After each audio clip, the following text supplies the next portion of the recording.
Hey guys, it's ArchieLuxury. ArchieLuxury from the ArchieLuxury channel, the Paul Pluta channel, and ArchieLuxury corporate. Guys, keep watching. Keep watching. I need the viewers. I need the viewers. I need the subs. I need it. Like, subscribe, and tell your friends.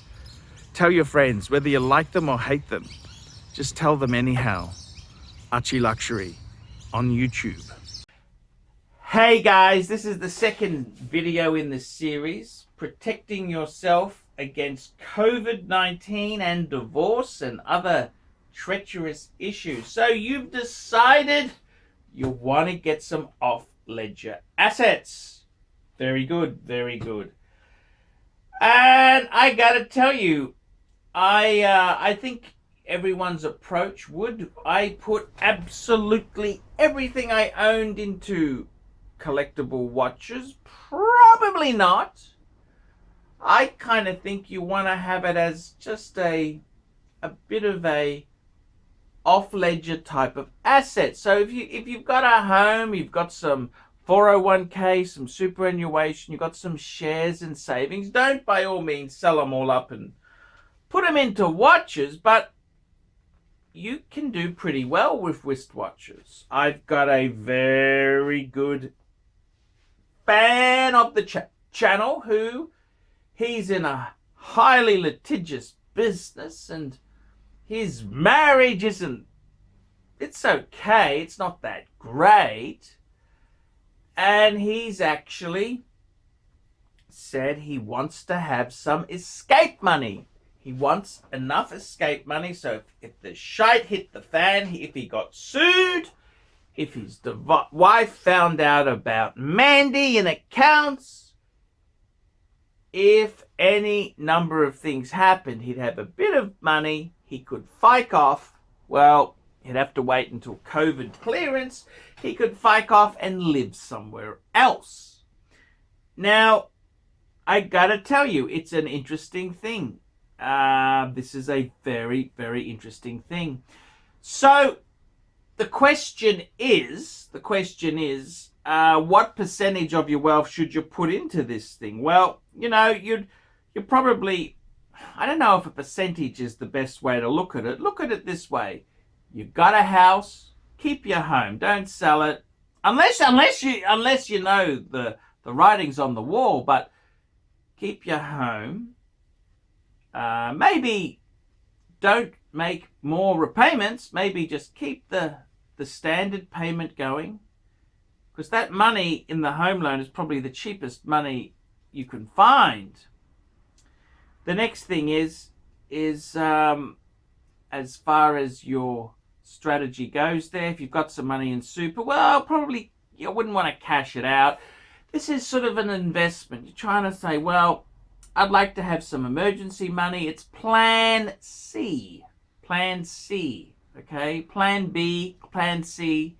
This is your kind of escape route if everything else fails.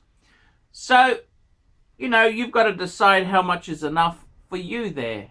Some people I know another guy who makes a mean cup of coffee. He's told me he's got $200,000 in watches. That's his escape plan. He's actually got no superannuation. He doesn't trust. Well, that's fair enough. This is his decision. He's got a nice house, but he wants some off-ledger. Which is fair enough. So you've got to work out your own mix. Now, the next question is does that mean you walk into a upmarket watch dealer and pay retail? I actually had a interesting phone call from somebody today, a fan of the channel. He wanted to go in and buy a Grand Seiko. They offered him no discount. And I kind of said, ooh, I don't know if I'd be doing that. I don't know if I'd just be going into a upmarket dealer and paying retail. If you want to buy some asset that's going to hold some value, what you pay for it is very, very important.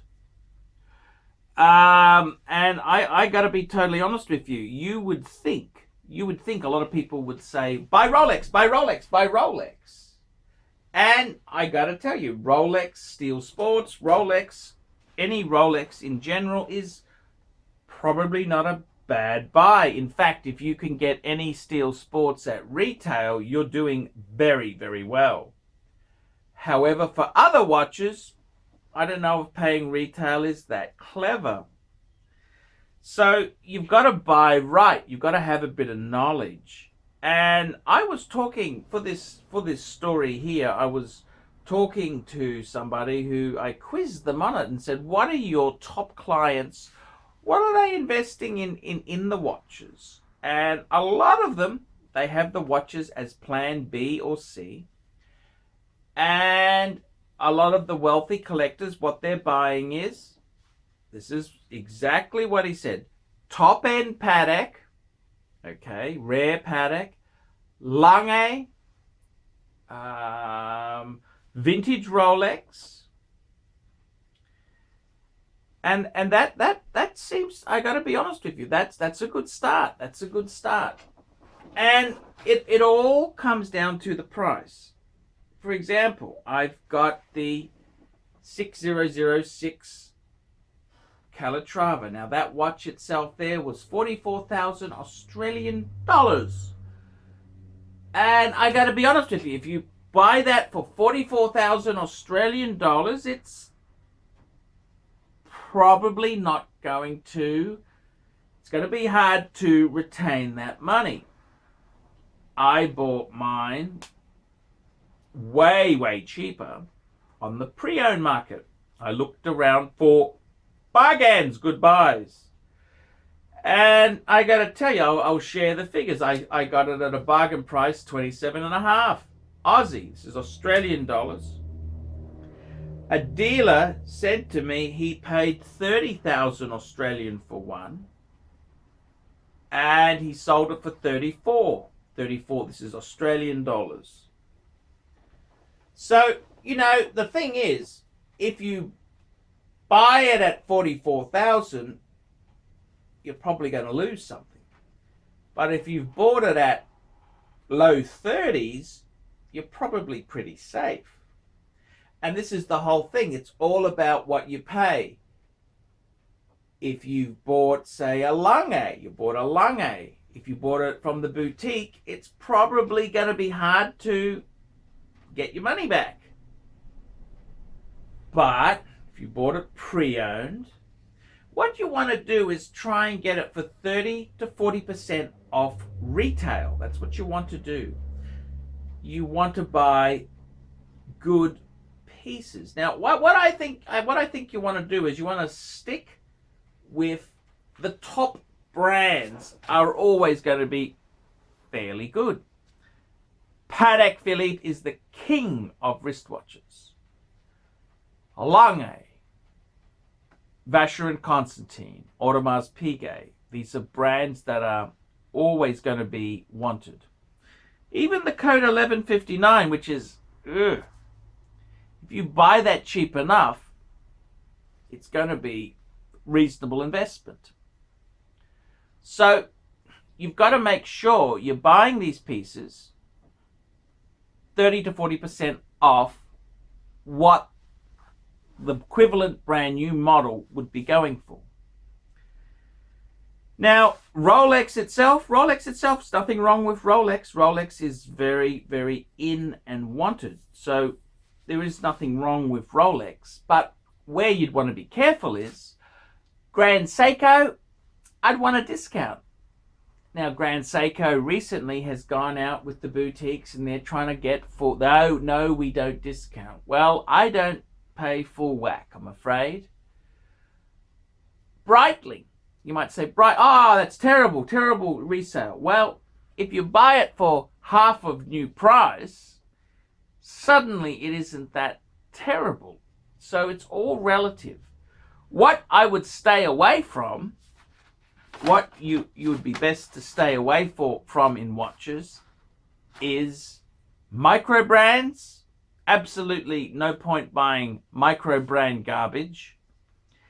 Anything with a Solita should be avoided like the plague. anything with an ETA movement, be very cautious. So ideally, you want to buy the iconic model from that brand. So if you were buying an Omega, the Omega Speedmaster Man on the Moon would be a good watch. If you're buying a Zenith, the Zenith El Primero Chronomeister, the reissue of the 1969, that's probably not a bad way to go. If you're buying watches, you want to get the iconic models. The iconic models stand the test of time. They go and they stay. There's always a bit of a demand for them. If you are buying watches with Solida movements, you've really got to question how well will it retain its value. So I would seriously say buy iconic models. If you want to take a punt, I've taken a big punt myself. I've put everything. I've put the house on Patek precious metal. And the thing with those, I honestly believe I've bought them cheap enough. They may be a bit soft, which fair enough. Fashion is fickle. But a Patek World Time is always a Patek World Time. A Patek annual calendar is always an annual calendar. A Patek Calatrava it's always wanted. And this is the thing. I really believe buying pre-owned top-end watches will be a good investment to make. Now, there's no certainty, there's no guarantee, there's no nothing. This is life, for God's sake. We don't know if we'll be alive tomorrow. But taking a bit of a calculated, educated guess, I would have to say, if you're buying Pateks 30 to 40% off retail on the used market, how bad can it be? That's what I would be doing. Lange is a classic example. Lange's, they've never been as strong as Patek as far as value retention goes, but there's been some great bargains on the secondary market. They're a hell of a lot cheaper. You can get perpetual calendars when normally in Patek you'd only be getting an annual for the same money. So there are some great bargains in Lange. Any of the top highly regarded brands, Vacheron, Audemars Piguet, Breguet, the top end high echelons of watches will always be, there'll be a demand for that. Stay away from Solita. Stay away from micro brands. Stay away from mid-tier garbage. That's correct. Stay away from the garbage. If you invest in these pieces here, you'll have a store of value, something that's easy to sell if necessary, and you will be able to survive the game, survive the pandemic, survive the natural disaster. The thing is, quality Pateks, they ain't getting any cheaper to manufacture. A Calatrava in a boutique there, the actual dealer normally has a high margin because the selling costs are so high. Then if you look back and see what is the actual manufacturing cost, well, these are not just churned out. There is hundreds of hours in manufacture. So buying quality, high-end, top brands can never be that wrong. I'm Paul Pluta. This is the second video in the series. Tell me what you think. If you like this series, I'll make more. If you don't, I'll let this dog go to sleep. I'm ArchieLuxury. Tell me what you guys think of that. Hi guys, ArchieLuxury. And who do I recommend in America? In America, who do I recommend for quality pre-owned wristwatches? David SW, David SW, David SW. Go to davidsw.com. He is the best, the greatest pre-owned dealer in all of the United States of America. David SW, David SW, David SW. Hey guys, Archie Luxury. Who do I recommend for watches in Brisbane and Sydney? Vintage Watch Co. That's correct. Vintage Watch Co. in Brisbane Arcade in Brisbane and the Strand Arcade in Sydney. Vintage Watch Co. Brisbane and Sydney. Ronnie, I've known him since the late 90s. Ronnie is a top bloke. Luke is a great guy. Vintage Watch Co. That is who I recommend in Australia. Check out Vintage Watch Co. and the guys' amazing range of watches. They also do service and repairs. Vintage Watch Co. That is where the Pontiff goes. You know, some of my Pateks came from Vintage Watch Co. That's right, guys. Vintage Watch Co.